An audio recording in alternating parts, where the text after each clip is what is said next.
The new feminism, also called the third wave feminism, well, they took the concept to a whole new level, to almost complete animosity toward men.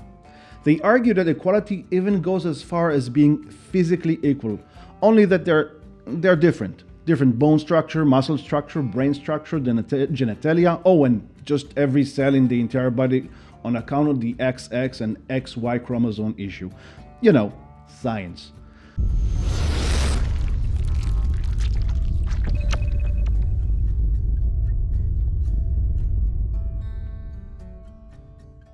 Hi everyone, this is Roy Shepard. Before we start, hit the subscribe button and the notification bell icon so you can get notifications for new videos. This will help us a lot to spread the word to more people. And if you like this video, click the like button. Now for the video. Today we'll talk about how feminism gives women a false sense of security, and that can result in dire circumstances. Now, an important disclaimer I need to make first. I love women. In fact, my favorite person in the whole world is a woman, and I married her. So let's move on. This subject is very controversial, but hear me out. And you can decide after you hear for yourself, and I'd love to hear from you in the comments below. I promise this video will be fairly short.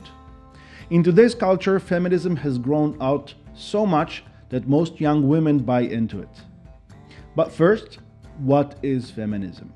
Well, in its core, it's supposed to be equality of both genders in every way, mainly equality of opportunity.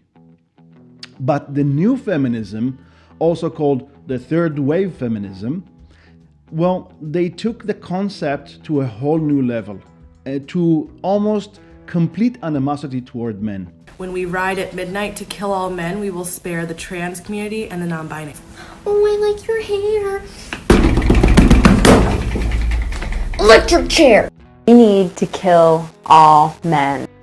I am sick of being a baby factory that produces more men that will just, in the future, subjugate me.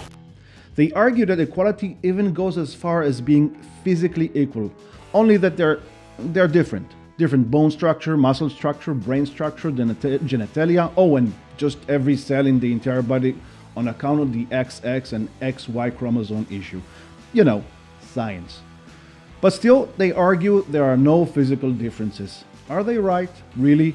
Let's see. Not too long ago, there was a professional MMA fight between Tamika Burns, a professional MMA fighter, and Fallon Fox, also a pro fighter. The only thing is that Fox was born Boyd Burton and was a man for most of his life. He had hormonal therapy for a few years, and now he identifies as a woman. Feminism placed these two fighters in a cage, being of equal weight, classification, and the same gender. After all, there are no physical differences, right? So the fight lasted about 3 minutes, and obviously Fox won. Every time Burns tried to grab or hit Fox, it seems to just glance off. And when she was struck by Fox, it felt like a truck, for, obvious reasons. Burns ended up in the hospital with a concussion, broken orbital bone, and had to get 7 staples to her head. She described this fight as completely unfair. Feminism gives many women a false sense of security with notions like I can handle anything. And for the most part, they are right. The only exception is when it comes to physical confrontation, especially when it's facing a larger, resisting male opponent. They actually buy into the belief that I am a strong, independent woman, and if something happens, I can handle it. How many times have we heard a woman say, if something would happen, I would just kick him in the nuts real hard? And in an actual fight with a resisting opponent, that is nearly impossible to do. And if something does happen, they tend to charge in physically with punches and kicks, instead of playing to their strengths. And usually they end up, best case, in the hospital, worst case, in the morgue. So what can we do? We face the facts and accept that women are physically different than men. Let me tell you a quick story how strong women really are. The first time I saw a young woman step into an army base, I think it was after my boot camp many years ago. Now imagine a group of young soldiers, we were tired, hungry, and horny. And, it was quite unreal to see it, as if it's a scene from a movie. Literally, a line of men threw themselves at this woman, offering to serve her every whim. Women, as part of their nature, are smart, cunning, and manipulative. They have this innate ability to flap their eyelashes and get any man to do anything they want. But physically, they are weaker than men. And don't tell me look at Gina Carrasco or some other skilled female fighter, because if you put Carrasco in a ring with a male fighter of the same skill level, it would be, well, a bloodbath. Women's upper body, hands, shoulders, and backs are weaker. They can lift less weight and their punches are less effective, respectively with the same weight class and pound for pound of muscle. But on average, they are faster, more nimble, more versatile, and definitely much more cunning. So how can we use this knowledge? Women need to train hard to their strengths. It's very different when fighting a resisting opponent. The main thing is to train to not be afraid of punches and kicks or physical contact. In general, it makes a huge difference when you know that being punched, while unpleasant, it's bearable, especially if you train gradually. Train dodging and avoidance, train kicks, grabs, releases, and escapes. In summary, most ladies, first and foremost, it's all in their head.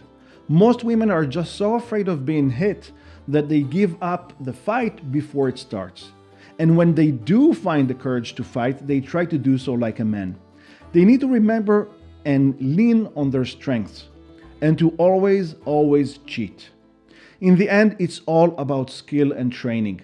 You have to train in order to be able to defend yourself. And this should be a no-brainer, but this concept eludes many women because of feminism. We'll have another video soon about strengths and size versus skills so you can see the difference. So what do you think? Are women equal to men physically? If so, tell me in the comments below. If not, tell me what do you think women should do to prepare for self-defense. Thanks for watching, and if you like this video, hit that like button and subscribe. Oh, and check out our book, Prepared, the 8 Secret Skills of an Ex-IDF Special Forces Operator that will keep you safe, for free. The link is down below. And until next time, stay safe.